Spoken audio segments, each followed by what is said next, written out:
Hello and welcome to America Innovates, presented by Forbes and America250. We are excited to spend today with you here at Fort Mason. As we begin, we would like to take a moment to thank our partner, America250, for their support in co-hosting this amazing experience. Lastly, we would also like to remind you to download our event app, eAtlas Adventures to Go, for a fun scavenger hunt and trivia throughout the space. Now, for welcome remarks, please welcome to the stage Rosie Rios, Chair, America250.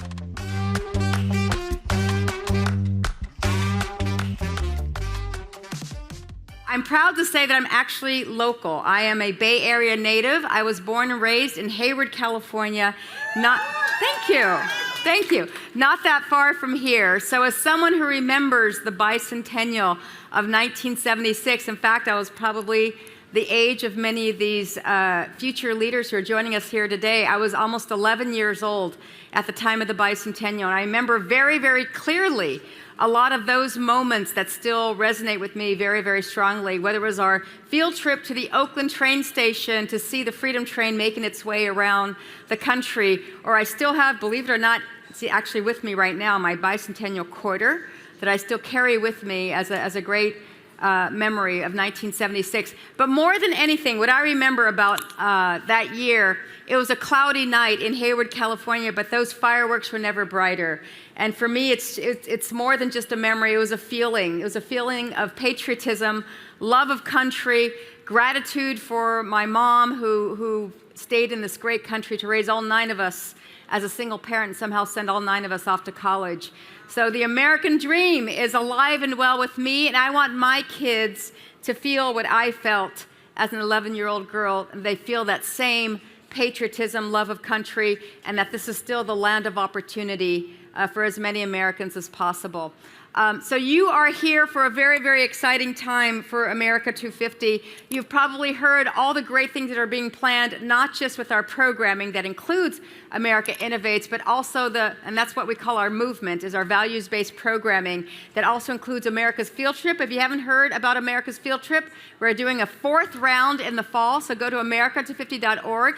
It's basically a national student competition for grades 3 through 12. We get to answer the question, what does America mean to me? And in exchange, they get to choose some of these backstage experiences, most of which are with our federal agencies that have never happened before. So for example, here in San Francisco, you can choose from a candlelight tour of Fort Point, right here under the Golden Gate Bridge, along with Angel Island. You could also choose everything from, I'm doing this fall, a sleepover at the American History Museum in DC. You can choose from all kinds of great experiences, Yellowstone, in Wyoming, all kinds of great opportunities that these would never been able to be put together if it wasn't for the 250th. We also have, as part of America Innovates, something to look forward to. Hopefully it'll continue past 2026, America's Startup, which is like, I like to say it's like Shark Tank for college kids. So for anyone who has a dream of being an entrepreneur, you could actually, as an undergraduate, if you have older siblings or if you have another kid who is in college, we're going, I say kid, they're adults. We're going big in the fall for America's Startup, where you can propose your own business proposal and do a pitch competition. So we just finished our startup, our pilot program at Draper University with Tim Draper. It was absolutely incredible. And the reason why we focused, again, as much about the future as the past, the reason why we focused on undergraduates was this Gallup poll that came out last fall that actually spoke about 18 to 24-year-olds. And that's kind of the tail end of Gen Z. The tail end of Gen Z is about 17 years old right now. And it said that 18 to 24-year-olds are the most disconnected, the most cynical, and the least patriotic of a generation in a very, very long time.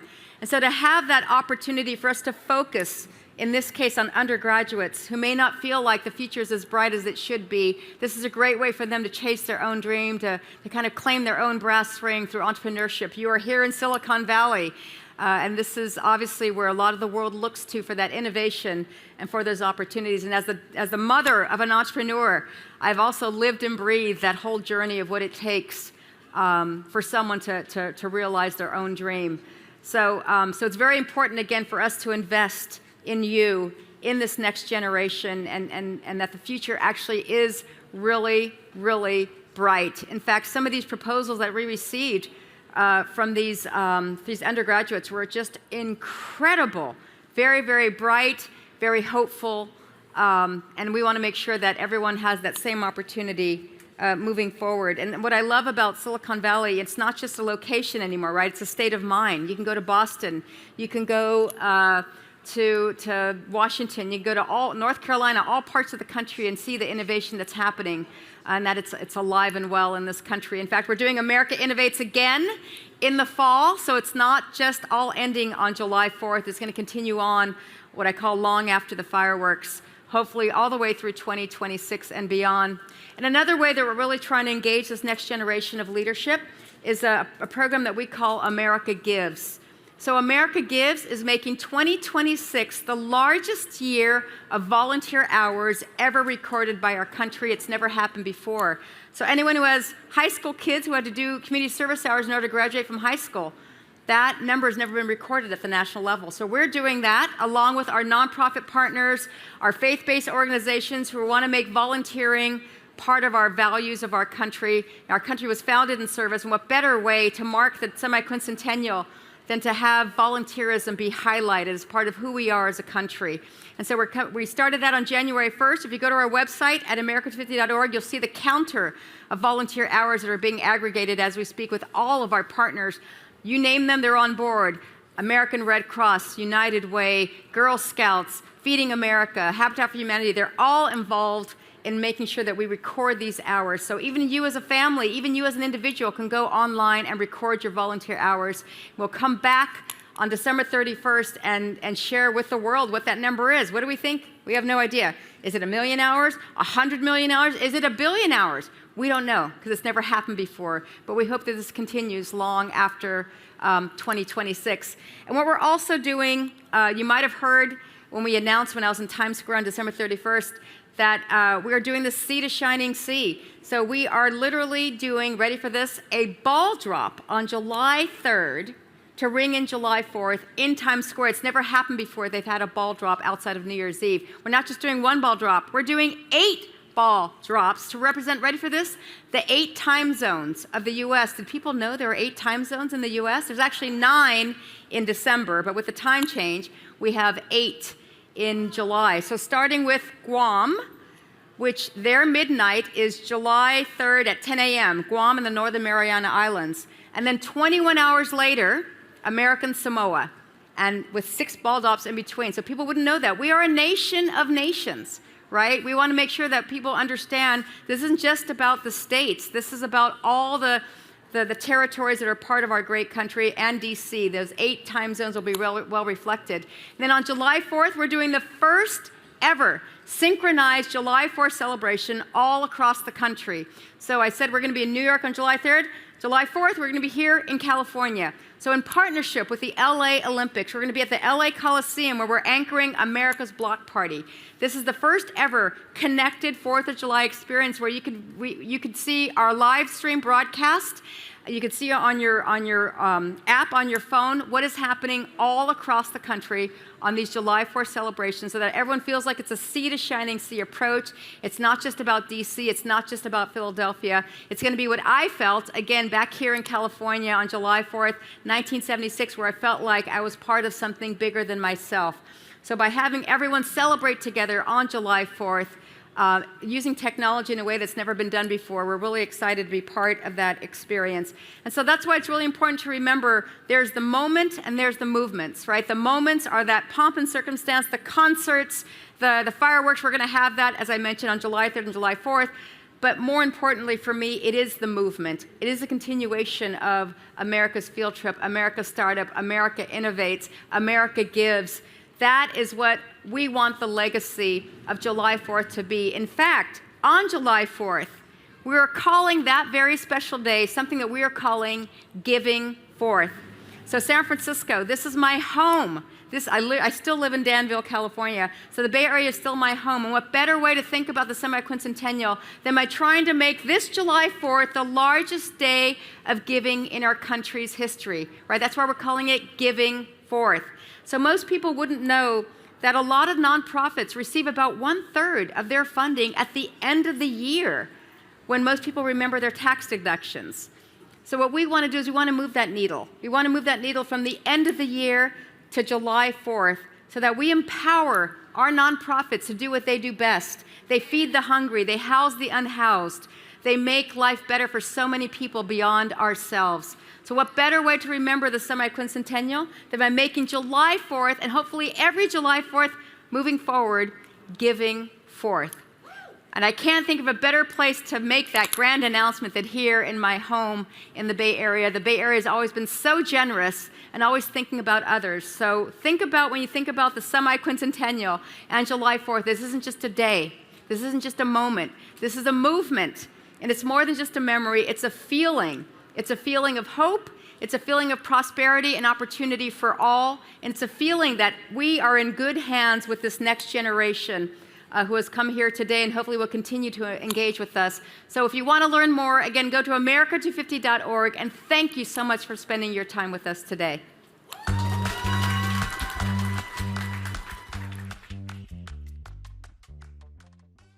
Now for our panel, the next 25 years of American innovation, where the biggest moves are. Please welcome Alvin Wang Graylin, Digital Fellow, Stanford HAI, and Senior Fellow, Asia Society Policy Institute.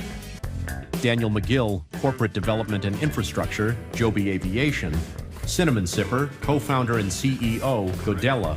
And moderator, John Werner, Managing Director, Link Ventures and MIT Senior Fellow.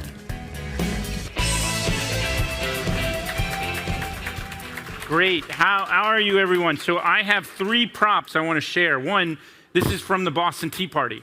250 years ago, America made a statement, and just reminds you of the past. I have this other item. If you know, you know. This is a communicator for Star Trek. Who knows what that is? So it's fictional, but if you read your Star Trek, The Wrath of Khan supposedly happened 250 years from today. So as we celebrate the Boston Tea Party, and we also should be thinking into the future. And the one last thing I want to hold up is, this is the Apple Newton. When this came out, it was an epic fail. It was John Scully trying to make a statement when Steve Jobs had left, make a personal digital assistant. And he told his team to make it small enough to fit in your pocket. And his team couldn't make it any smaller, so they broke into his house and made his pockets bigger as a way to solve it. And the reason I put this up there is this was one of the first devices to use AI, and AI was a competitive disadvantage. It couldn't read your handwriting.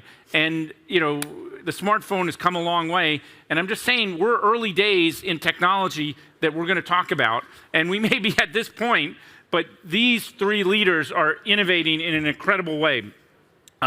Alvin is an investor, author, thought leader. He was the president of HTC in China. So he was born in China, grew up there till he was 8, lived in the United States, but then went back and ran a company. So he has a unique perspective.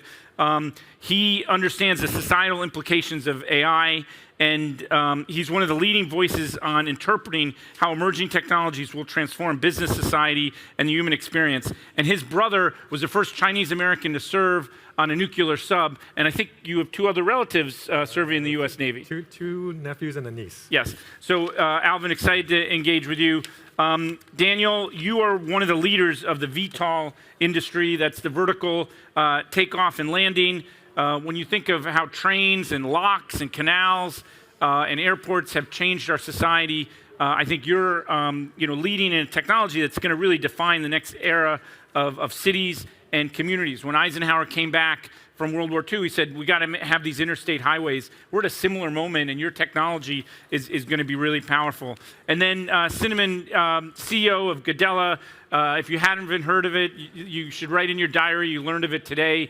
A Y Combinator grad, building on Stanford-backed AI company. She has 2 degrees from Stanford. And she's at the forefront of understanding physical AI. A lot of people know AI. You interact with a screen, but she's thinking about what's coming next. And I don't think society has fully gotten the memo on that. And I'm excited for you to learn about it here. So my first question is to you, Alvin. So Alvin, so are you hopeful? So you've worked across both China and the United States during multiple technology revolutions. what are the two countries getting right and what are they getting wrong about the future? That could take a long time to answer, but I think that the key thing right now for America is that it has been the source of innovation for technology space for the last several decades, and it's doing that right. But what it's doing wrong now is that it is doing everything that it can to destroy the source and engine of that, with essentially decimating the education system and the immigration system that brings the best minds into this country, as well as investing in research. What China is doing very well is that it is focused on diffusion, taking technology that's invented anywhere in the world and making it accessible, affordable, and both internally as well as to the rest of the world. What it's probably not doing well is maybe creating enough of a positive relationship with America to try to do more joint development and sharing of technology. All right, you've seen many hype cycles come and go. What current trend feels underestimated rather than overhyped? I think most things are overhyped. But one thing that probably is not talked about enough is more on the bio and kind of personal medicine side. I think AI and space and quantum and a lot of things are really, you hear about every day, but really I think that's going to have a major impact on us because if we don't have our health, then nothing else matters. And that is something that is going to be right on the horizon with what's possible. So before I go to Daniel, my last question to you, how do we preserve human agency and meaning in a world of increasingly intelligent systems? This is actually one of the probably more important questions that people aren't talking about enough is, with all these systems now giving us answers to everything, and people are delegating their agency and their decision-making to AI, that they aren't really knowing how to think anymore. And especially young people who are going directly to give questions to AI to get answers for their homework. What we need to do is actually to create what I call the mass principle, is that when Odysseus went to see the sirens offered him truth. And instead of denying himself from hearing it, he actually tied himself to the mast so that he can hear it, but then he wasn't seduced by it. And I think this is what we need to do, is that the AI right now is actually able to offer us information, but we need to be able to put some constraints on ourselves in terms of how we use it, when we use it, and how much we rely on it. And one very simple thing you could do, and also for your children, is when you're using AI, don't go directly to AI for the answer. First, come up with your own answer. Take that answer, feed it into this AI, and say, this is the question, this is what I answered. What am I missing? What could I do better? And when you use it that way, then AI actually enhances what you're doing, and you'll remember and you'll learn more. Versus if you go directly to AI for the first answer, you'll then delegate your agency. Great. So Daniel, you are one of the leaders in the VTOL space. Can you explain what VTOL stands for? And then historically, transportation technologies have reshaped civilization. How could the VTOL and autonomous mobility redefine American cities? Yeah, thank you, John. VTOL, vertical takeoff and landing. So you could think helicopter. However, this new technology are clean, quiet, and really quite a bit more affordable. But effectively, what this is electric aircraft which takes off vertically, transitions to wing-borne. So it's far more efficient once it's on wing. And we really think it's going to revolutionize, the American society, if you will. If you think about the housing crunch we're in now and affordability crisis, this will certainly allow us to expand the parameters and geographic footprint of society in general. If you think about when the highway interstate system was put in place, it was a massive federal investment, and it just opened up so much more land and property for communities to prosper. So I think that hopefully answered your question. But so there was a line years ago where someone said, the Jetsons promised us flying cars, and we got 140 characters. Right. Is the VTOL the flying car that has been promised? I think it is the closest to a flying car, correct. Yeah. And I mean, when I think about it from the view, I came from the world of real estate, so I look at things through those lens. It's the intersection of the digital world and the physical. So you could think about getting to, I live in the East Bay of the Bay Area, and oftentimes need to get down to Santa Cruz. It's an hour and a half to 2-hour drive easily with no traffic. Being able to complete that trip in 15 minutes via the sky, it just unlocks so much more, I think, value in all of our lives. Gives back the most valuable asset, which is time. So let me ask you this, this panel's about the next 25 years. Which infrastructure investment made today will look visionary 25 years from now related to this technology? A call to action, a drum I personally continue to beat on the Joby team is looking to both the public and private sectors to invest in this vertiport infrastructure. It's going to take federal, it's going to be a real true public-private partnership to stand up the infrastructure required to support this new mobility mode. So I really think powering locations, making sure we have the actual power infrastructure charging. Think of these as large Teslas in the sky.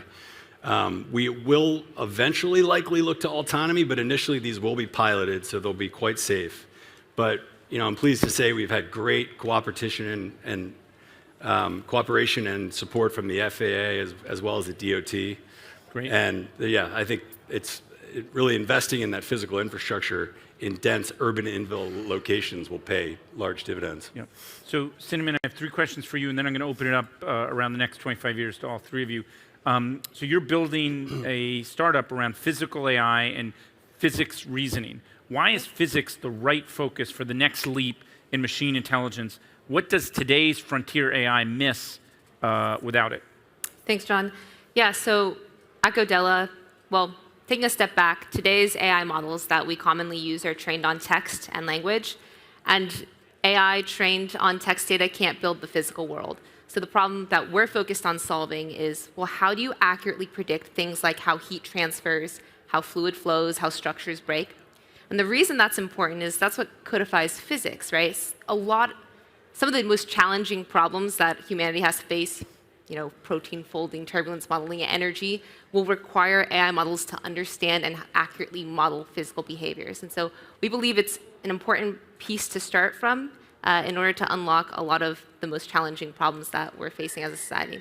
So the way AlphaFold was sort of a milestone moment for life sciences, I get the feeling your technology can create milestone moments for physical AI. Yep. So if AI can genuinely reason from first principles about matter, energy, and dynamics, which domains break open first? Like what can you unlock with this technology? That's a really great question. So actually, a really great founder in a space similar to ours, Hardik Kabira, had recently stated that about $4 trillion worth of hardware products were generated last year. And if you think about what it took to generate those products, in order for this device to exist, an engineer had to know what would happen if somebody opened it, if it dropped, if it overheated. To answer those questions, physical AI, the product we're building, would be able to unlock the reasoning thousands of times faster than what you're able to access today. And so where that makes the most pivotal breakthroughs are spaces where experimentation, R&D is expensive, time-consuming, and held in a certain hand of a few experts. Yeah, what does a 2050 look like where physics, reasoning AI is invisible infrastructure running quietly inside labs, factories, power grids, and spacecrafts? What changes for ordinary people as a result? I think if physics AI and what we're setting out to accomplish scales, what it means is you democratize access to the scientific and engineering process. We have this internal slogan, 12 months of engineering in 12 minutes. And when you think about what that means applied to some of those really challenging spaces like energy, drug discovery that we talked about earlier, it means that for everyday people, what you experience is cheaper energy, faster cures, safer products. I think just being able to push progress much faster and much more efficiently is where this lands. Great. So now I want to open up this to the 3 of you. Which sector that you represent do you think is going to have $1 trillion opportunity in this kind of next wave of technological innovation? We had the Industrial Revolution, the digital revolution. I think this AI moment, coupled with your technologies, is going to have a change the vector of society. Where do you think the next $1 trillion opportunity is coming from in the spaces that you guys represent? Yeah, I mean, I think the future is actually AI plus everything, so it's going to be integrated into everything. But I actually think that the focus on $1 trillion is actually maybe misguided, because I feel like the world right now, everybody's focused on... Forbes likes business. Yes, everybody wants to make the next $1 trillion company, but when we do that, we start to take focus off of what really matters, which is, what value are you bringing to society? And technology is going to be a deflationary force. It actually makes things cheaper. Yeah. So which actually may bring margin down over time. So you may actually create more value by creating a shrinking nominal economic market, but still creating, let's say, PPP value or GDP type value that is far exceeding $1 trillion. Yeah. So what's one technology that feels like science fiction today? Could be the vehicles you're creating, could be your physical AI, could be you're into AR and VR. What seems like science fiction today, but will become invisible infrastructure by 2050? Well, I think right now, a lot of engineering process is bottlenecked by the tools and developed around the tools that have existed up until this point, traditional numerical simulators. I think having AI with physics constraints baked into it such that you can design in real time, continuously model, test, and understand how a system would perform if perturbed in one way or another without actually even going to physically build the object, that is a reality that we believe will exist in order to unlock some of those great innovations. Great. Dan, I'll throw this one to Daniel. What gives you optimism about the future of American innovation, and maybe what worries you? I mean, the Segway had some policy challenges. Not that you're creating a Segway, but we got to have a lot of things converge to allow innovation to happen. Yeah, and we do see that happening at the federal level. And you and I were talking about this a bit backstage, but the administration recently rolled out an executive order called the eVTOL Integration Pilot Program, EIPP for short, which effectively allows states and OEMs like Joby to partner and launch pre-certification pilot operations in various locations. So we're looking to start flying aircraft and potentially carrying passengers as early as this year, likely into next, but in Texas, Florida, New York. So this is very much coming, faster than I think most realize. And certainly we've been appreciative of the lean-in from both the federal, I think locally, we still have more work to do, certainly to disseminate the value proposition of what this new technology will bring. But we've been pleased at the collaboration at the federal level, for sure, and I think we just need to continue to lean in. I think this administration has recognized that the U.S. should be and will be a leader in this space. Yeah. So last question, and I ask all of you, what is the biggest move you are personally making right now? Just let's go down. For me, actually, my biggest personal move is to stop all of my commercial work and spend my time trying to change policy. Yeah. Because I think that's the highest leverage thing that we can do right now, because the country is not prepared for the world that we're creating. And if we don't get our policy makers to create the social safety net that will give us the economic and social soft landing, we're going to create instability that is both national and international. Well, when the U.S. lost a lot of blue-collar jobs, the United States wasn't ready for that, and I think we're feeling the repercussions. I think knowledge work is going to change, and we're going to have a moment where... And the blue-collar jobs were affecting maybe 10 to 15% of the population. White-collar jobs right now is somewhere around 60% of the U.S. population. Yep. So the scale of impact is going to be much higher. Yep. So Cinnamon, what is the biggest move you're personally making right now? I mean, it sounds like starting this company and launching it, it's like a rocket ship.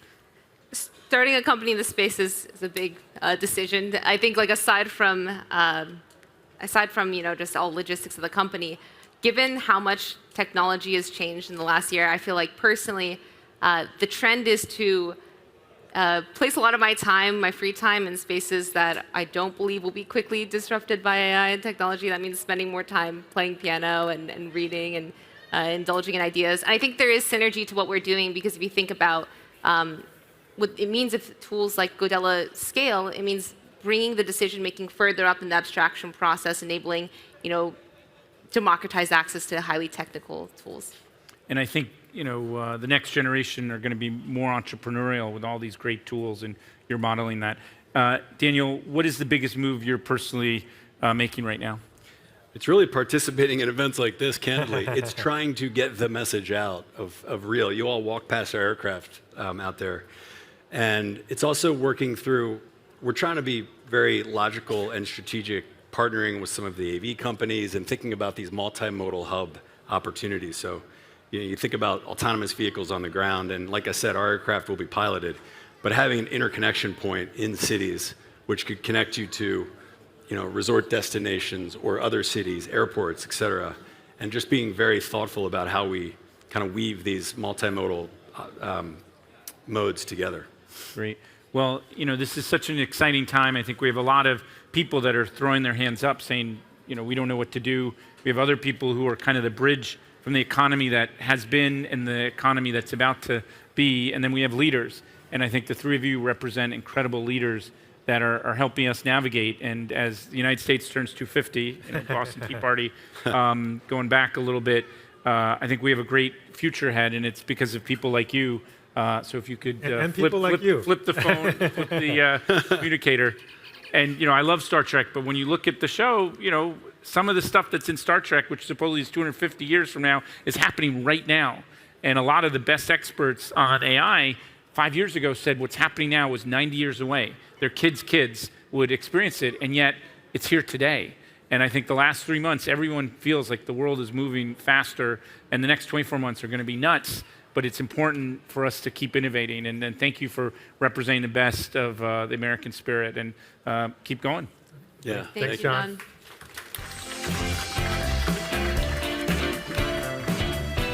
Good work. Yeah.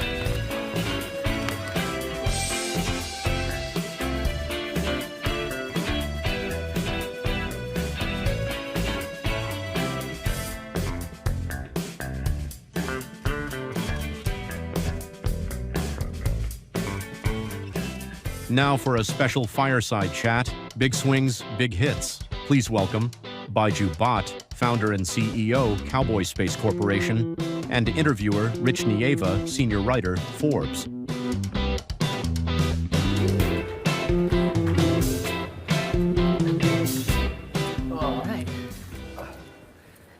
All right. Baiju, What's going on, man? thanks so much for joining us. Thank you. You are the CEO of a space company, and so I wanted to start with something that I thought kind of captivated us all recently, the Artemis II lunar mission. Yeah. What were you feeling and thinking as you watched that? Oh, man. Well, one, so it was actually at the office when it was happening, with a lot of our team kind of watching it happen. And I think the biggest thing is, I think it's hard for us to kind of wrap our heads around how much this is going to capture the American psyche in the next couple of years, because the last time there was a lunar mission, I mean, I wouldn't have been born for the next 20 years, right? I think for a lot of the people that are alive today, it'll be the first time that it's happened, that they've actually seen it happening up close and personal. So I think that it's kind of hard to wrap your head around how big of an event I think it's going to be for just Americans as a whole. Because in the 60s, it was like, it defined half a decade of American excellence, American technology, American progress. So it kind of feels like you're at the doorsteps of like a big change in society, which is kind of what we were talking about a couple of seconds ago. It feels like we're living in interesting times. Right. And for you, space is kind of in your blood. It is. Your father worked at NASA's Langley Center. Can you talk about growing up with him doing that, and what was your favorite memory? Yeah, I remember. So a little bit of background. So I grew up around the space industry, and my family actually moved to the US from India because my dad wanted to pursue higher education in physics and math, more specifically physics. So my mom was pregnant when she got on the plane, came to the US. So I was born here, and spent the first 5 years or so of my life in Huntsville, Alabama, where my dad was studying physics. He ended up having some health problems, had to stop out of his PhD program, and he gets a job at NASA Langley. And he worked there through most of my childhood up until around high school. And I mean, I think it was a couple of things. I think, first of all, whatever, as a little boy, whatever your dad is doing is kind of what you inherently aspire to want to be or aspire to understand. Yep. My dad was kind of like a superhero when I was growing up for me. And just seeing the scale and the size of the machines that go into it, because Langley Research Center, I don't know if you've been there before, but there's giant wind tunnels, like the scale and size of all the technology behind the space industry was pretty jaw-dropping. And I think it, you know, when you're a little person, that the normal sized things look even bigger, right? Yeah. And so it kind of left me with this like sense of awe and wonder, but I will say also just kind of a bit of stagnation, because while I was around it, like the interesting space stuff that was happening when I was a kid was relatively limited, right? Like Hubble Space Telescope, I remember, was a really big deal, but it, again, was a far cry from the space race of the 1960s, which I really wish I could have been a part of. Yeah, yeah. And you know, you're the founder of a space company now, but this isn't your first rodeo. You previously started a little company called Robinhood. Yeah, you know, I did. Finance and space. Can you just, you know, give me the through line from there to here? Yeah, I mean, I think at a personal level, it's the journey of entrepreneurship and kind of what I was saying a second ago, right? Mm-hmm. Kind of a love of the game, like loving going from idea to thing in the world and working on something where you actually know going in that you're not an expert, and that's part of the fun, that's a part of the excitement. And it's not really about the outcomes, but the journey there.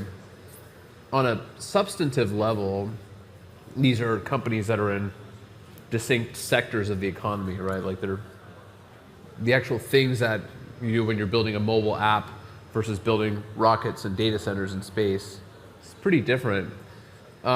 But the core line that kind of ties these two ideas together is the sort of like importance and power of capitalism. And again, it also relates a little bit to my personal background, because my family moved here from India in pursuit of higher education and to be a part of this capitalist economy, right? This was the place of upward mobility. And Robinhood, when I started that company, was about empowering specifically the next generation of consumers to be a part of the financial system. And I think the simplest way of kind of capturing that was, if you look at young people around the time that we started the company, which is when I was young adults, it was like not knowing about your finances was kind of in vogue, right? It's like somebody's like, well, do you invest in the stock market? It was the sort of canned response was like, no, man, you know, too cool for that.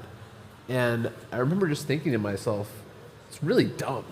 Like, that's a really dumb outlook to have on life, because it's like fitness, right? If somebody today was like, well, do you exercise or do you care about fitness? And you're like, no, man, I'm too cool for that. You feel like you're doing yourself a disservice, right? And I think it was a relatively short amount of time that there was a big vibe shift, where now when you talk to young people, finance and knowing about your finances is important, and it's like an important thing for, I think, young people to care about. And I bring this up because I'd like to think that we had a little part in making this happen. And the way that we did it is that we put the power of capitalism in people's pockets. And when you do that, you can have these sort of like generational viewpoints change within the matter of 10 years. So what the hell does this have to do with the space industry? Well, my observation and kind of my lived experience growing up was that the space industry, despite being this fantastically important thing, has largely been by the government, for the government, at government prices. Said differently, decidedly the flavor of capitalism felt unexplored, underdeveloped. And I think that the thing I said to myself when starting this company was, could I increase the commercial envelope of space?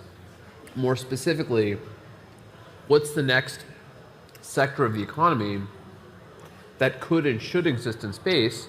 And it's important that we as a society are doing commercial stuff in space, because if you are, you can inspire young people to want that to be more a part of their lives, right? Like, I want to live in a world where young people that are graduating from colleges are thinking to myself, you know what, I don't want to get that job in consulting, or I'd rather go and get a good job in the space industry, because if I do that, I stand to have a great, career, financial outcome, et cetera, et cetera. Right. And so that's the connecting. Hope that wasn't too long-winded. No, I mean, inspiring us to see what's out there. Did you guys follow that? Did that make sense? Okay, cool. All right, appreciate it. So tell us about Cowboy Space Corporation and what you guys are doing. Yeah. The Cowboy Space Corporation, formerly known as the artist formerly known as Aetherflux, is now the Cowboy Space Corporation, and we're on a mission to power humanity from the high frontier. So what are we doing? We're trying to solve what we believe is one of the most important problems in scaling artificial intelligence, and by extension, one of the most important problems for our American and global economy, which is access to the energy to power artificial intelligence. In service of doing that, we're building a vertically integrated solution to putting data centers in space. That means we're building our own rockets, our own launch vehicles, and we have a very differentiated, novel approach to the architecture and design of data centers in space, which is, rather than having, the upper stage of the rocket filled with satellites, what if instead we're able to leverage and utilize the full mass and volume of the full rocket in service of the goal of doing compute in orbit? And that's exactly what we're doing. So rather than having discrete satellites that the rocket takes to space, the rocket becomes the satellite, the rocket becomes the data center. And if you go to our website, cowboyspace.com, there's a video that plays there that actually, puts in, a video behind this idea, and you can literally see the fairing of the rocket unfolding to become a radiator for the chipsets. So a very differentiated approach and a vertically integrated approach. Mm-hmm. And so what are the pros and cons of that? I was talking to somebody the other day, and they were like, okay, you've got a data center in space.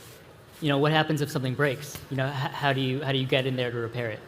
Yeah, that is one of the challenges with data centers in space, is that you're not going to send technicians up to rewire the satellite when it's in space. I mean, theoretically possible, but I think wouldn't make any economic sense to do that.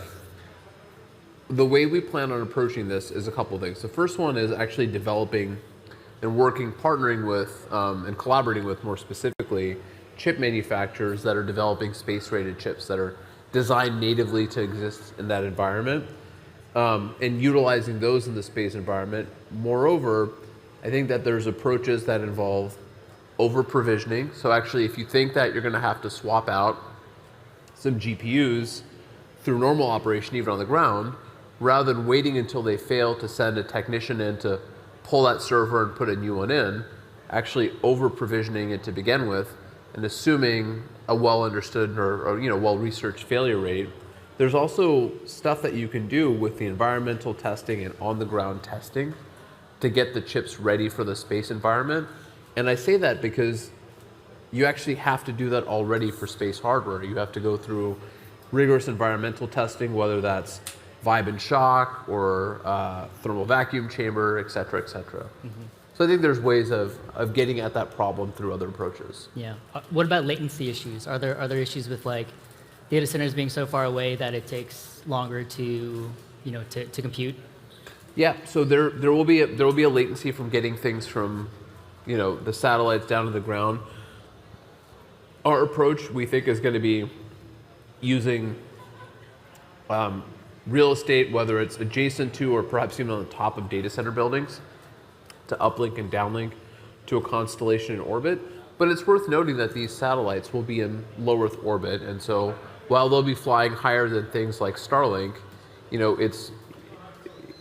we're contemplating, let's say, the 800 to 1,000 kilometer altitude. So you'll have milliseconds, tens, I think close to 100 milliseconds, roughly speaking, of latency. I'll have to go and check the exact numbers on this. But I think it's more than serviceable for inference tasks and plenty of other use cases in orbit. Yeah. And then what are the big pros? Why do this? Yeah, I mean, I think the most obvious and the most sort of resonant one is that you have access to truly abundant power from the sun, and that you can capture it in an environment where it's captured before it ever hits the atmosphere, right? So there's no cloud cover, day-night cover that impacts the way it generates power. And fundamentally, there's real estate up there to do this. Like, space is, I think, going to be a much more industrialized environment in the years to come. And so when you put those two together and you add it, in addition to it, the challenges of building new capacity on the ground, the real viewpoint here is that once the technology is up and running, that you'll be able to scale net new capacity in a matter of weeks. Whereas on the ground, we see the timeline for net new data center development in many cases is pushing over 5 years. Mm-hmm. So there's a speed and a scale component that makes it a very compelling alternative to doing it on the ground. And then the rocket launch is scheduled for 2028, which is coming up. What needs to happen for that for you to hit that deadline? Yeah, so I think that we've set a very, very ambitious goal for ourselves to launch our first in-house built rocket before the end of 2028. We know it's going to be a challenge and we know it's ambitious, but if you don't try, look, if a person like me were not trying, there's no reason for me to be on the stage, right? Like, you have to be ambitious if you want to do amazing things. To make that happen, the number one priority right now is development of rocket engines. And so we announced that we've got an awesome guy that's leading our rocket engine development team, and we're building out the rocket engine development people and facilities as we speak. So I'm actually going to be going up to Seattle, which is where that's going to happen, to meet with some of the folks and start looking at production sites for the engines Thursday and Friday of this week. So great. Engines. And more engines, yeah. The last question from me, Beju, do you want to go into space?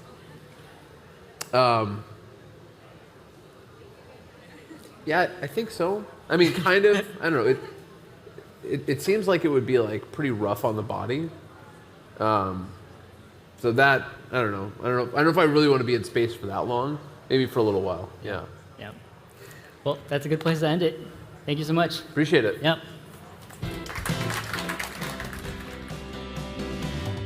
Now for a special spotlight, Ultimate Robots, please welcome Keith Botha, Head of Entertainment, Ultimate Fighting Bots. Good afternoon, ladies and gentlemen. Thank you again for Forbes and America250 for having us and Ultimate Bots to chat about what we do.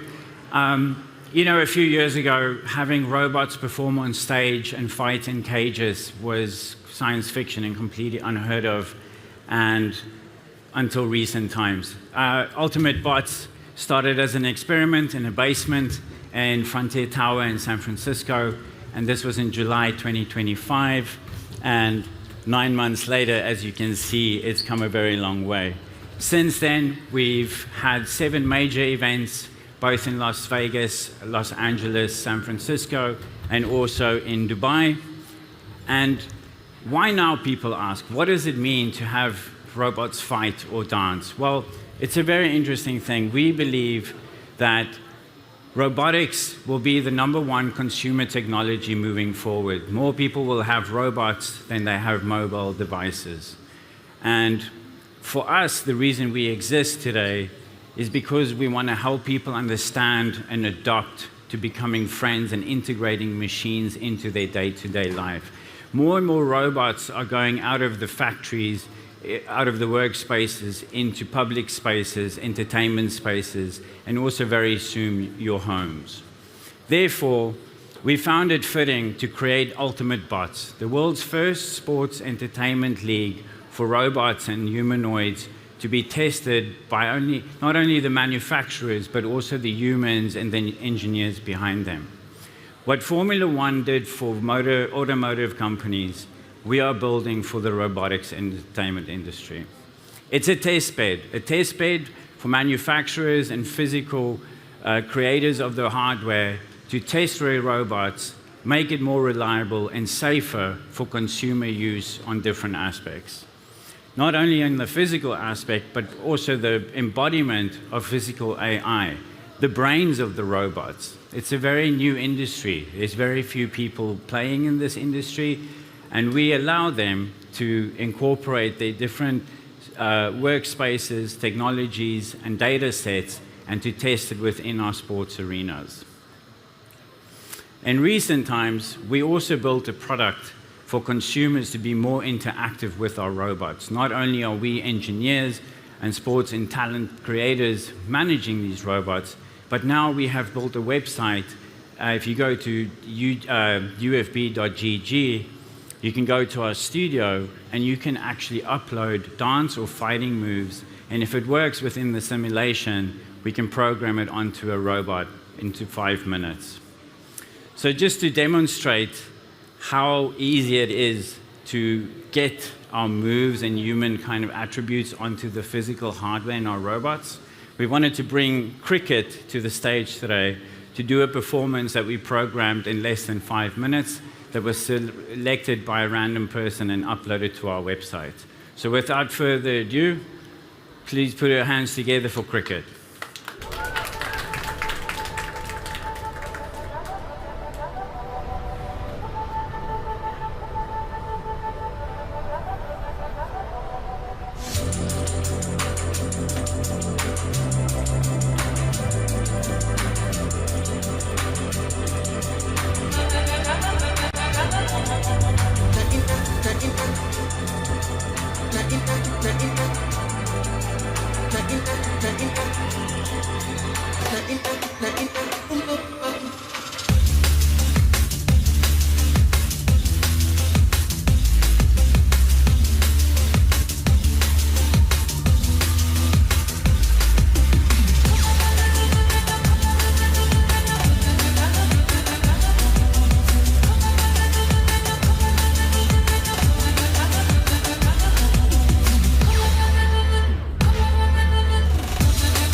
Awesome.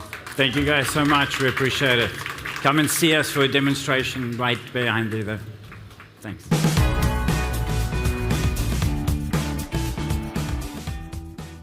Now, for welcome remarks, please welcome to the stage Will Goodwin, Head of Strategic Operations and Corporate Affairs, NYSE.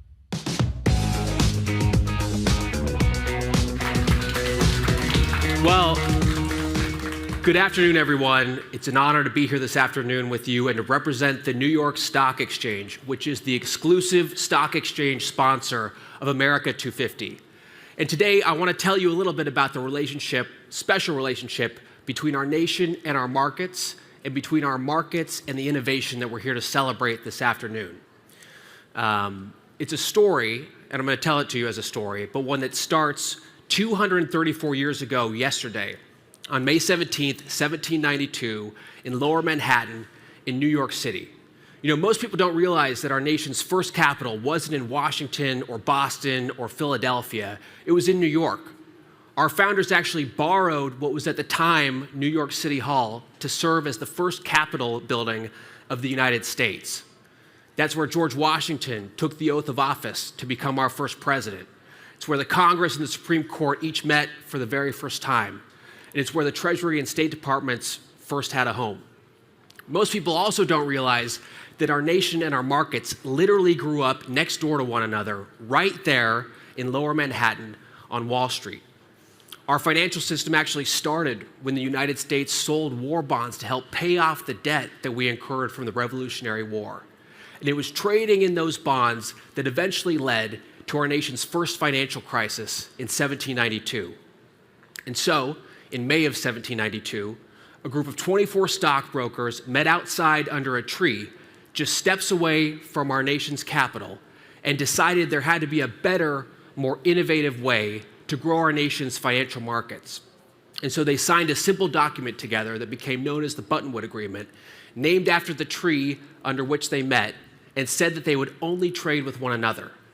And what started with those 24 folks grew and grew over the years to become what is today the world's largest stock exchange, home to 2,400 companies from all around the world, companies with a combined value of almost $45 trillion. It's a lot of money. And I don't tell you that as an example just to talk about our business, but it's a story that we're proud of as an example of what's possible when a small group of Americans come together to solve a problem and end up achieving something incredible. In our case, something far beyond what they ever could have imagined sitting outside under a tree. And it's a story that we share with the innovators who we're celebrating here today. People who decided to challenge the way that things have always been done, to go out and take a risk and to change the world. Now, our markets have seen a lot over the past 250 years. I see some of you understand what I'm saying. Highs and lows, booms and crashes, war and peace, you name it. But throughout that time, our markets have always been a place where dreamers and innovators can go to raise the capital that they need to turn an idea into a business and to grow that business, to create new technology and products, to create great jobs, and eventually to reinvest in their companies, their people, their communities, and their country. The market that started outdoors under that tree all of those years ago today will process 1.2 trillion unique order messages in a given day, operating on the most sophisticated trading technology in the history of the world. And that's only possible because, like the folks represented here today, we've continued to invest and help connect people to opportunity. And along the way, the New York Stock Exchange also became the place where world leaders and business leaders come together. We host world leaders, cabinet ministers, more than 200 of those types of visits in a given year. And so often, behind closed doors, when we're talking with representatives of those governments, our friends and allies around the world, they speak with real admiration for what we've built here in America. And they also ask us a humbling set of questions. How can they channel what we've built in the US markets back at home? How can they help their entrepreneurs to channel the spirit of the American innovator? And importantly, how can they help their citizens to channel the willingness of all of us to invest our own hard-earned dollars into an idea and trust that our fellow American, the American innovator, is going to grow that idea into something incredible? That is the story of the past 250 years of the American financial system and of our markets. And importantly, it's a story that we at the New York Stock Exchange are honored to share with all of you as our fellow shareholders in the greatest, most innovative country in the history of the world, the United States of America. Thank you all. Enjoy today.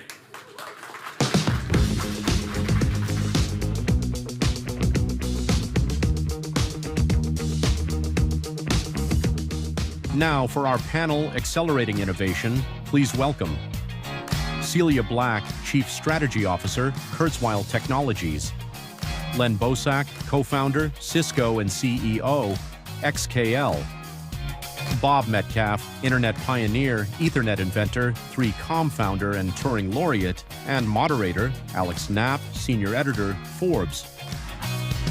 Alex is here. This is me, or is that this one? All right. How's everyone doing?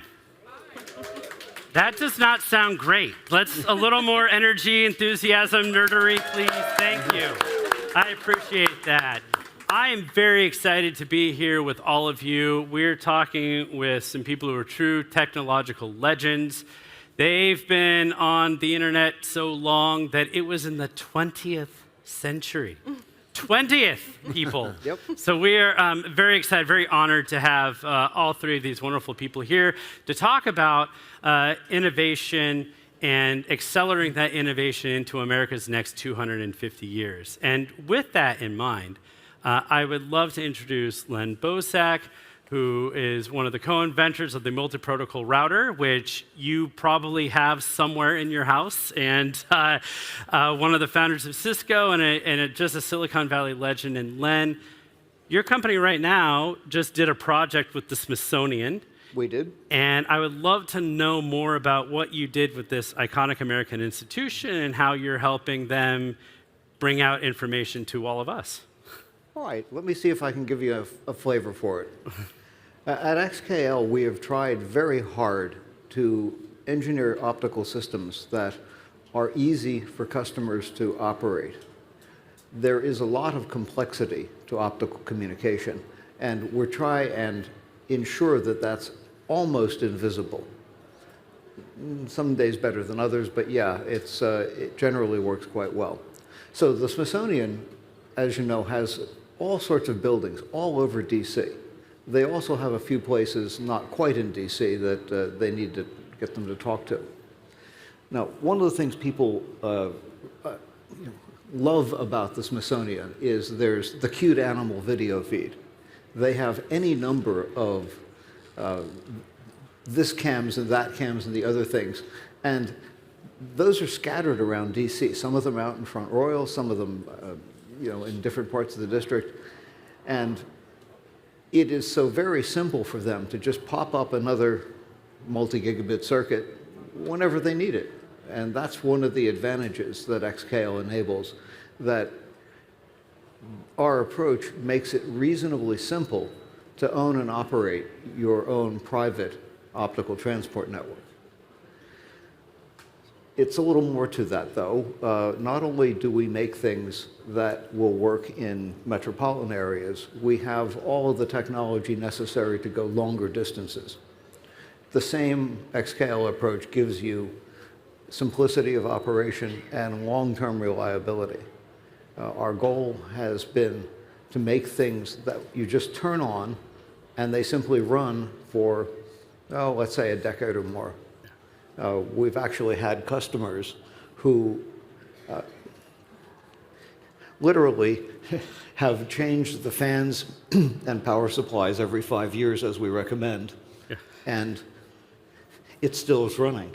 I wish I could get my internet and Wi-Fi to work that well, but I might have to give you a call. Well, but this is the sub-basement of the internet. Sure. This is the stuff that no one's going to see. Yeah. And if that doesn't work, you realize the reason the lights are out and nobody's allowed to go down there, you can make a single mistake and get 10 million people mad at you. Yes, I remember, in fact, I used to work for a telecommunications company, and one of my jobs was having to deal with the fallout. You might not know this, but a common problem, especially out west, is a lot of the fiber optic network is just buried in the ground, and it will get eaten by gophers or other animals, and having to deal with that on a regular basis was a thing we had to do. And one of the reasons why we have those cables is because of Bob Metcalf over here, who is the inventor of the Ethernet.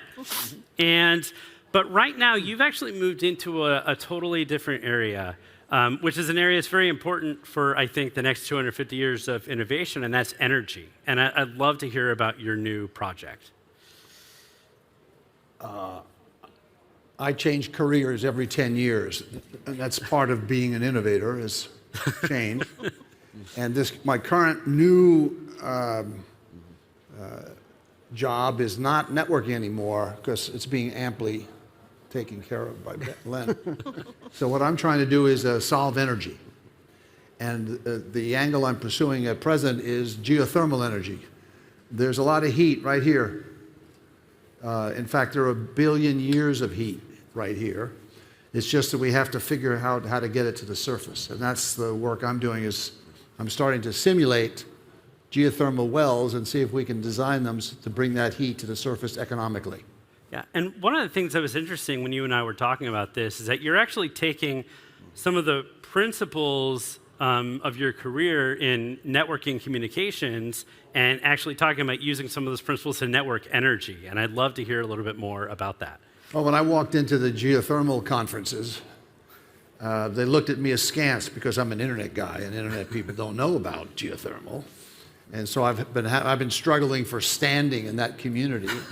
And the path I'm using to have... It's like when Jordan played baseball, if anyone remembers that. The way I'm angling to get standing is to say, I'm going to apply lessons learned at the building of the internet in the solving of energy, in the plumbing of geothermal energy. And so, for example, the first thing you do is get rid of the mainframes. So in the internet, at the beginning of the internet, all computing was done with these huge machines, and the plan was to make them better. In fact, they had a law, the Grotius law, bigger computers are better, roughly. And so one of the first things we did was get rid of those or downplay them. Another one is that we, instead of using big ones, we use little ones. And instead of making non-standard ones, we make them standard. And so a list just like that goes on and on of things we did 50 years ago that might be useful in designing the scale-up of geothermal energy. Yeah. I think that's fascinating. And I want to lead that into you, Celia, because you work with another one of our list honorees, Ray Kurzweil, at Kurzweil Technologies, which is into a lot of things that sound positively science fictional.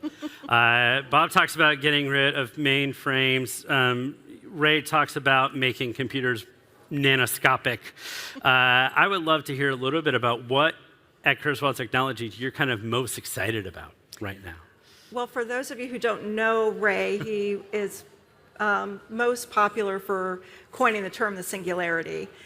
So if you're familiar with that, and in this area, Singularity University, which we founded in 2008, all around the premise of this Kurzweil's law, the law of accelerating returns, which is the fact that technology itself is moving at an exponential rate. And so one of the things that we're excited about now is how do we amplify our human intelligence? How do we expand? A lot of work is happening in BCI, as you've heard in the news lately. That would be brain-computer interfaces. Brain-computer interfaces, right. Sorry for the acronym. But before we get to brain-computer interfaces, like what is the step in between that? And we're really excited that we're partnering with a company that's here today, Praxis AI, and we're building Ray Kurzweil's digital brain. Yes. And what's involved in building a digital brain, building like an AI copy of a person? Well, from my standpoint, from the Kurzweil side, I literally am combing through decades of Ray's things that he's collected. I have a storage unit that's probably 20 feet wide by 40 feet long and 10 feet high, filled with banker boxes from everything that Ray wrote as poetry he wrote as an undergrad at MIT to business documents from his first company to the schematics for the first Kurzweil keyboard.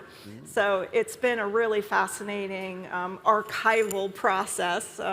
It's like digging through Ray's personal Library of Congress.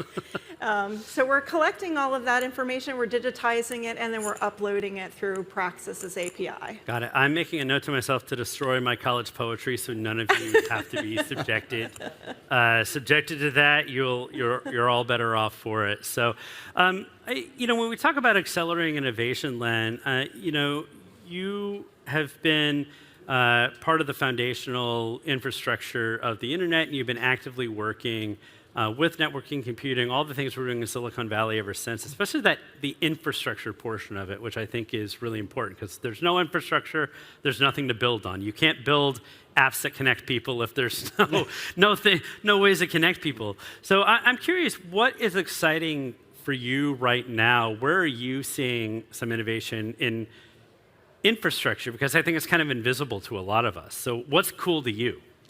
Well, boy, isn't it? Its goal is to be invisible.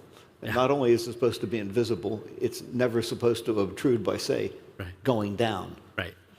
Those are hard lessons for a lot of people to learn. Interesting about the world of AI.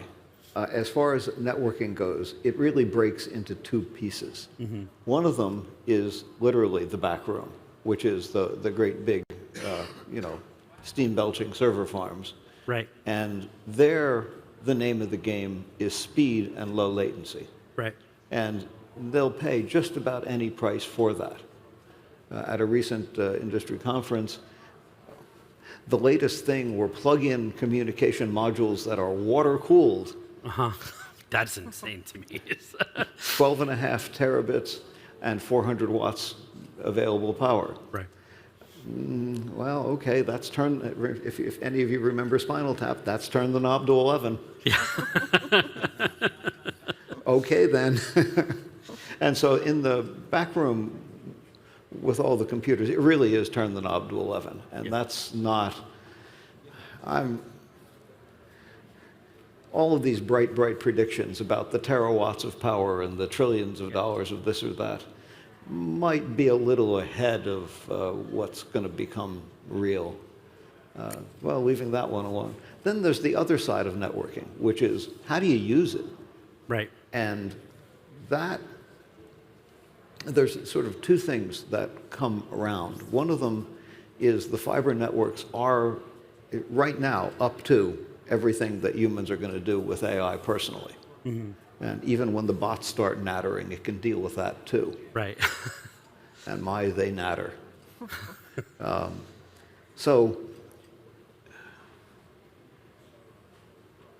making that meet, well, we can get the data to and from. It's just there's money going, and these problems have solutions. Yeah. So I'm not particularly concerned about what happens distributing access to AI. I think we can do that, cost more, cost less, and we're pretty well ready for that.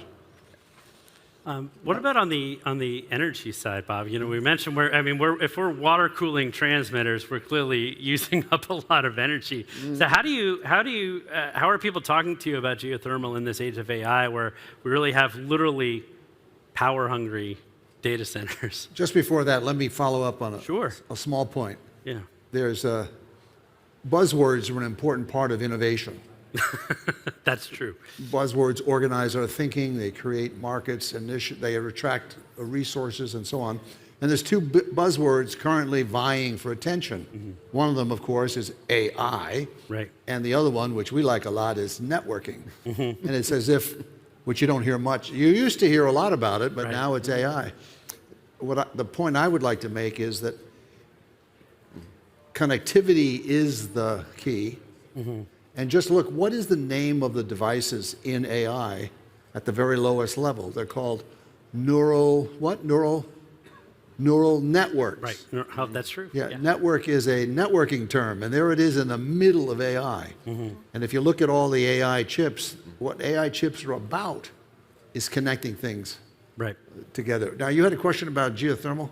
I had a question about the energy and how you see kind of that role, since, to Len's point, you know, the data centers are attracting a lot of energy, and how are you being approached by people, I'm wondering.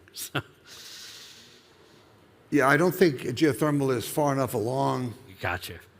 Mm-hmm. So these people are building data centers today. Right. So it's going to be a while before we can do that, a single-digit years from now. Gotcha. So Celia, I know that at Kurzweil Technologies, you know, we're talking about AI and networking, both, and I know the company has a long history of doing different interesting things, like the first, you know, optical reader for the blind, and a lot of other technologies that you might take for granted and not realize that it came from them. I'd love for you to share kind of what you're working on, you know, in this respect, and what kind of the next step in AI is that you and Ray see. Well, I think that BCI is the next step. Mm-hmm. Right now, I think we're seeing a combination of technologies coming out of their silos, what normally was in a specific silo, now with AI applied to it. So we're seeing, you know, biomedicine plus AI. We're seeing pharmacology plus AI. We're seeing marketing plus AI. We're seeing music plus AI. Mm-hmm. I am very excited that a lot of you may not know that if you're musicians out there, that the Kurzweil keyboards you see are actually the same Ray Kurzweil. And so we're excited that Kurzweil Music Systems is actually bringing 2 new products to market, again, with the benefit of AI. Along the signs of connectivity,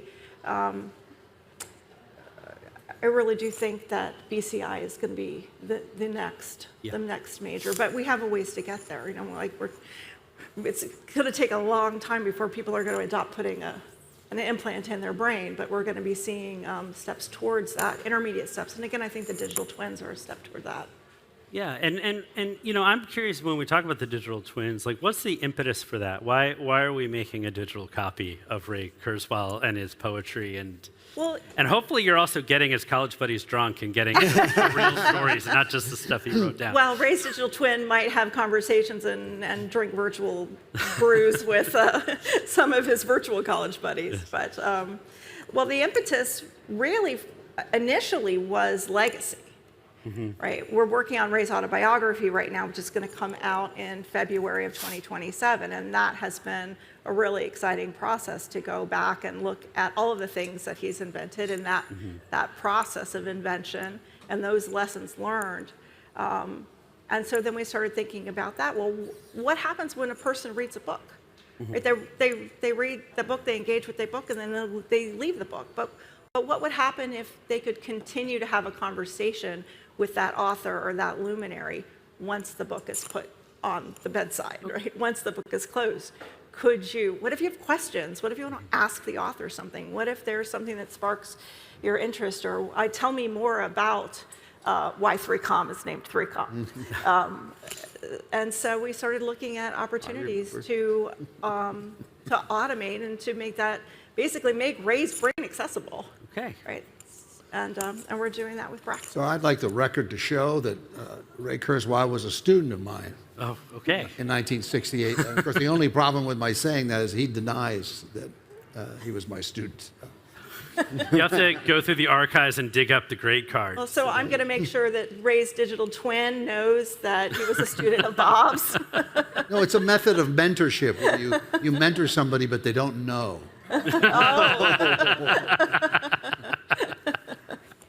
So, Bob, you and I were talking backstage about the importance of being willing to make predictions. And so I'm curious to ask you right now, 10 years from now, what technology do you think we're going to be talking about the way we talk about AI everywhere on this stage?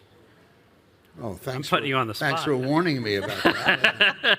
And having him go first. I think the edge will have flourished, the edge computing, and then computing will invade our bodies so that we don't go to the doctor anymore. The doctor is currently with us. Right. That'll be a big change. We'll of course have driverless cars, which that raises another point we brought up on the elevator, which is how many of you, when you walk into an elevator, look for the elevator operator? Yeah. Well, if you're old enough, there was an operator in every elevator, and you would go in and say, 4, please, or you'd say, ladies lingerie, and they would take you there. But guess what? We now have driverless elevators. So cars are next. Well, I'll follow up, Len. I'll give you an option. You can make a prediction, or if there's something that you think we can do to kind of secure the spirit of American innovation for the next 250 years. Oh, I don't know about Those are your choices. I don't know about 200, Take it away. 200 I only years. ask the easy questions. But I will say that we have to make it easier for people to try and fail. One of the most important aspects, ask Ray, is the freedom to take a stab at something, and the first one doesn't work very well. Sometimes the second one works worse, even though it was more promising. And if you slowly keep at it, you can get advances. Right now, we're not doing a good job of encouraging people, particularly students, to know that even if you don't remember absolutely everything, you need to know enough to not repeat the absolute mistakes of the past. But give it a try. That's one of the life lessons that I've learned from almost 30 years of working with Ray. He used to say, there is no such thing as failure. There is only success deferred. Oh, that is great. And That's that is, in fact, a wonderful note, I think, to leave all of you with today. I want to thank our panelists, but please don't go anywhere because I'm literally going to be right back in like 30 seconds. Now you can clap.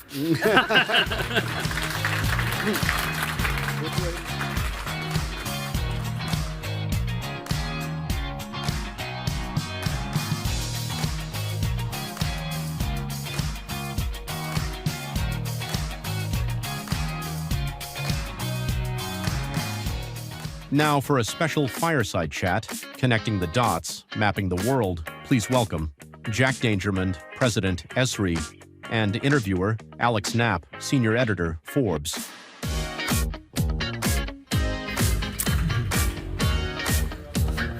Here? Yeah, that's fine. Perfect. All right. See, I told you, right back. Right back. So it is a pleasure and a privilege to speak with Jack Dangermond. So, you know, you heard me get excited about infrastructure before. Now I'm really going to get excited about infrastructure because that is what this gentleman does. He is a co-developer of the GIS, which is the software that underlies maps. If you use Google Maps, you can thank him. If it got lost, complain to him. That's not my thing. You're making me nervous now. So Jack, you have just a really incredible backstory, and I would just love to hear a little bit about what got you interested in geography and map making, and what set you off to the course of your career. How many of you are interested in maps? Really? I can't see. Oh, this is my kind of nerd crowd. Really? Let's cheer maps, actually. Can we get a applause? Good, yeah. Geography! All yes. right. Or the word where. Right. Like, where were you born? Where did you first drive a car? I mean, this word where is so magical, actually. I was a very lucky kid. I got into school. I had immigrant parents. They put me through school. Finally, I wound up at a lab at Harvard University, which invented some of the first map-making tools on a computer. In the late, you don't remember this, you weren't even born. The late 60s, this photo was taken that you're seeing up here. It was called Earthrise, and it was really a kind of inspiration. As a student, it was on Christmas Eve, 1968. Mm-hmm. That was a time, kind of like now, there was lots of controversy. The Vietnam War was happening. Rachel Carson had just published her book, Silent Spring. There was a lot of protests on the campus. It was really a political time. But I was a student studying landscape architecture and planning, environmental science, and computers. I lucked out because I got a job in the Harvard Lab for Computer Mapping and Spatial Analysis. So we could work all night and then do, student work in the daytime. Right. And this lab and its founders conceived of this idea of putting geography inside of a computer. So this picture inspired us because we could see the world as a single, like, living organism with systems. I mean, I've read a lot about astronauts who've been out in space, and they all sort of say the same thing. They were like moved spiritually because they realized this little lonely thing spinning around an endless black universe. It's inspirational. It is. And I was studying geography, I was studying computers, I was studying systems analysis, and so my wife and I wondered when we got out what we would do. I suppose everybody goes through this. Sometimes just doors open and you go through them. Right. For us, we contemplated it, and we said, well, we don't know exactly what the job will be, but we'd like to apply systems thinking and computers to the problems of urban planning and environmental assessment. And we were idealistic, like many young people are today. So we started a little company. The context was sort of like today, a world which is increasingly challenged. Mm-hmm. Today we face, climate change or loss of biodiversity or all those things that people write about, or they don't write about it so much anymore. Right. But it's really challenging.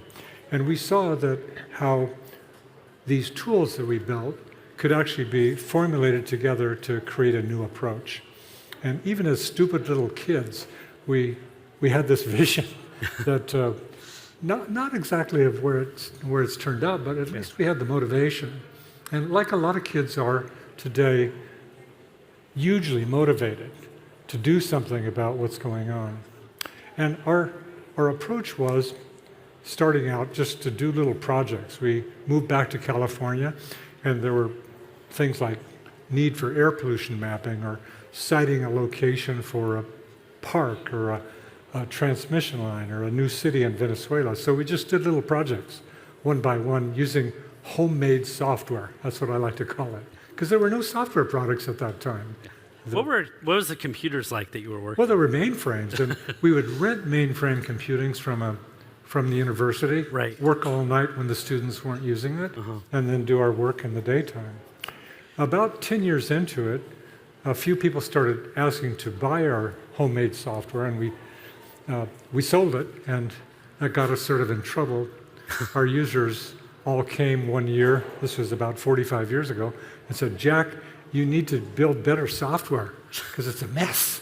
I have to have a programmer to run it and so forth. So we started to build a product that was called a geographic information system. And today it's a several billion-dollar company. We sell this software product. I mean, it evolved over time. It wasn't the same product. Then, we went through workstations and PCs and on the web, and it just kept growing. In fact, today, the user community is about 10 million users sort of hit the keyboards. They're not consumer maps like Google Maps. They're for making decisions or making things more efficient. And I would say they sort of our software sort of runs the world. It's too much, really. No, you can say that. Well, it's fine. No, this is the place to be. Well, exactly. Almost every large city of the world, almost every university, almost every utility company, they use it as a kind of platform. It's not the business side, not the money side like SAP. It's the stuff that people actually care about, like the environment and that kind of stuff. Well, it's a joke. I know it's a joke, but that's the kind of the way we're wired. I think so. You described it to me as like it's the language to understand the world with. Yeah, geography is the science of our world. Right. Useful to pause. What I mean, it kind of brings all the ologies together, the geology, sociology, economics, they're all layers. And so when we say we build a GIS, we're sort of abstracting the world. I mean, I'm ahead of myself, but I'll simply say geography has always been a critical piece of civilization, and maps were the language that helped people navigate and predict and things like that. GIS today is expanding that role, taking these little tools that make maps and putting it into not only consumers' lives, but the way people, create and manage the world. And this is done by abstracting the world into these layers. And these layers then can be overlaid.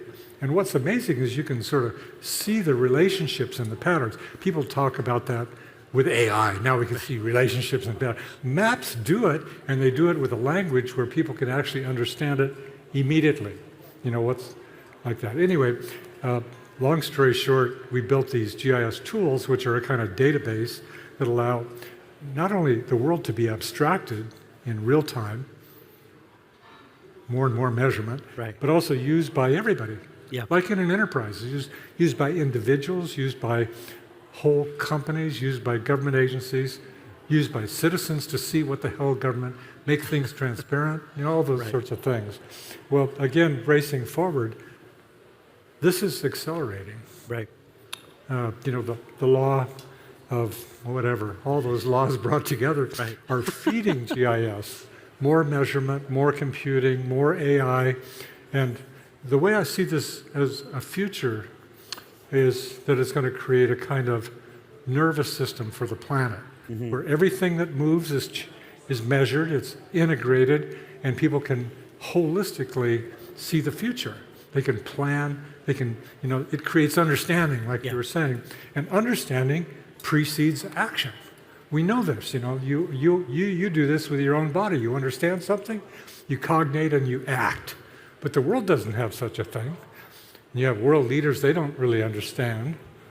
But imagine if there was building on the internet, building on access, building on democratization of AI, that we actually had a guidance system which would allow decision makers, but also all the public, to be able to both understand and act bottom up, not top down, in a more intelligent way. So the role of GIS is changing. I think that's the big story, is it's becoming, I mean, your word was a platform for managing everything. So my word for geography is everything.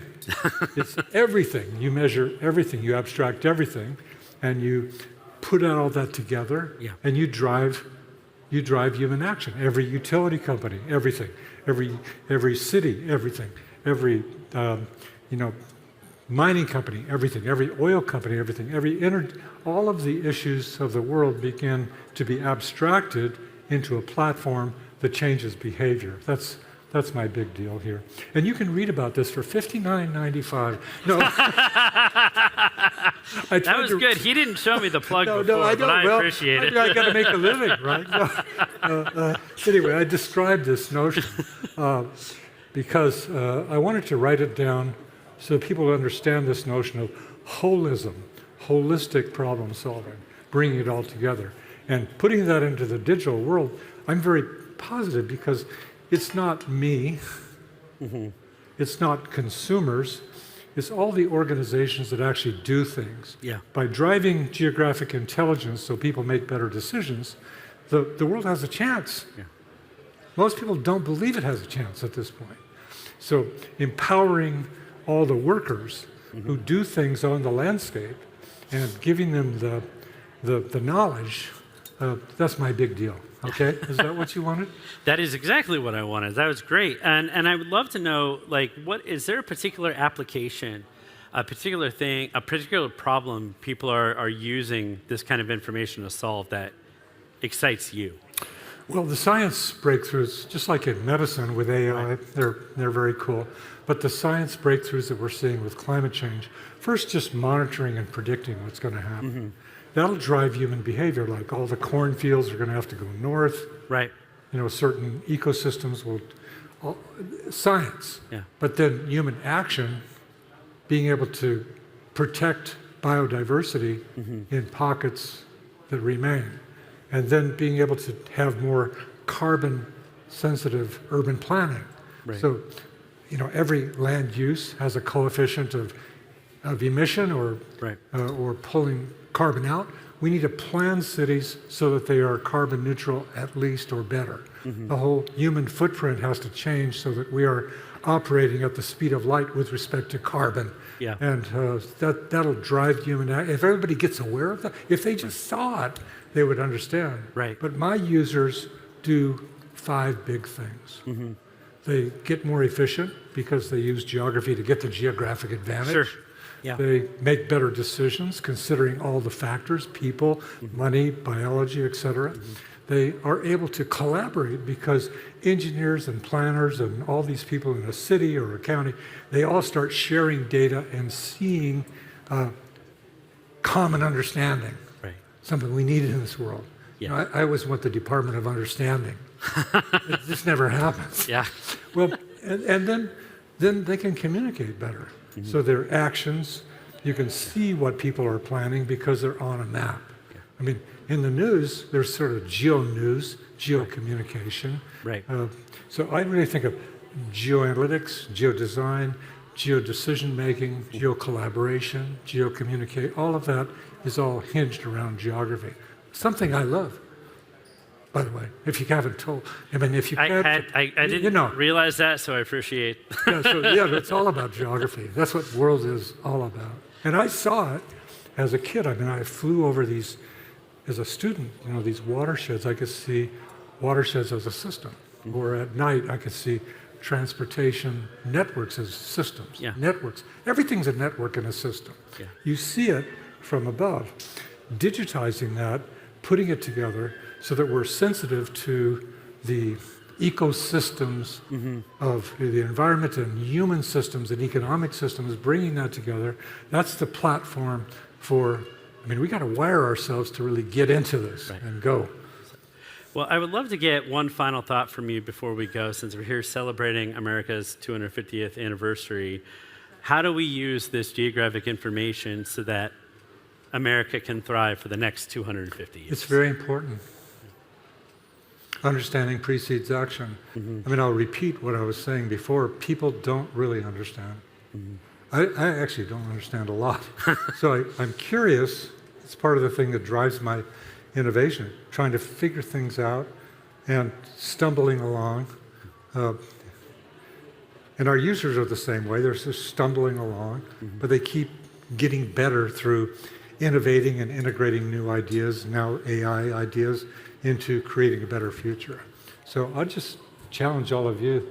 This is something that we all have to wire ourselves to, is thinking about the future and creating we only have a few years left. Then it won't work out.